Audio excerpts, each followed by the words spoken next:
വലത്തു കൈ ചെയ്യുന്നത് ഇടത്തു കൈ അറിയാതിരിക്കട്ടെ. രഹസ്യങ്ങൾ അറിയുന്ന നിന്റെ പിതാവ് നിനക്ക് പ്രതിഫലം നൽകും. നിങ്ങൾ പ്രാർത്ഥിക്കുമ്പോൾ കപടനാട്യക്കാരെ പോലെ ആകരുത്. അവർ മറ്റുള്ളവരെ കാണിക്കാൻ വേണ്ടി സിനഗോഗുകളിലും തെരുവീഥികളുടെ കോണുകളിലും നിന്ന് പ്രാർത്ഥിക്കാനാണ് ഇഷ്ടപ്പെടുന്നത്. സത്യമായി ഞാൻ നിങ്ങളോട് പറയുന്നു, അവർക്ക് പ്രതിഫലം ലഭിച്ചു കഴിഞ്ഞു. എന്നാൽ നീ പ്രാർത്ഥിക്കുമ്പോൾ നിന്റെ മുറിയിൽ കടന്ന് കതകടച്ച് രഹസ്യമായി നിന്റെ പിതാവിനോട് പ്രാർത്ഥിക്കുക.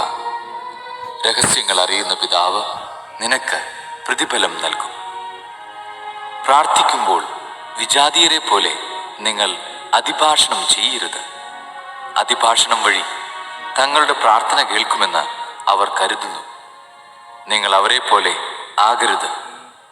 നിങ്ങൾ ചോദിക്കുന്നതിന് മുമ്പ് തന്നെ നിങ്ങളുടെ ആവശ്യം നിങ്ങളുടെ പിതാവ് അറിയുന്നു. നിങ്ങൾ ഇപ്രകാരം പ്രാർത്ഥിക്കുവിൻ: സ്വർഗസ്ഥനായ ഞങ്ങളുടെ പിതാവേ, അങ്ങയുടെ നാമം പൂജിതമാകണമേ. അങ്ങയുടെ രാജ്യം വരണമേ. അങ്ങയുടെ ഹിതം സ്വർഗത്തിലെ പോലെ ഭൂമിയിലുമാകണമേ.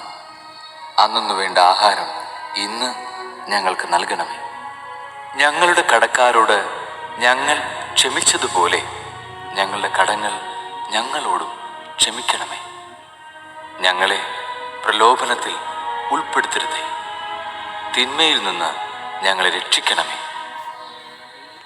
മറ്റുള്ളവരുടെ തെറ്റുകൾ നിങ്ങൾ ക്ഷമിക്കുമെങ്കിൽ സ്വർഗസ്ഥനായ നിങ്ങളുടെ പിതാവ് നിങ്ങളോടും ക്ഷമിക്കും.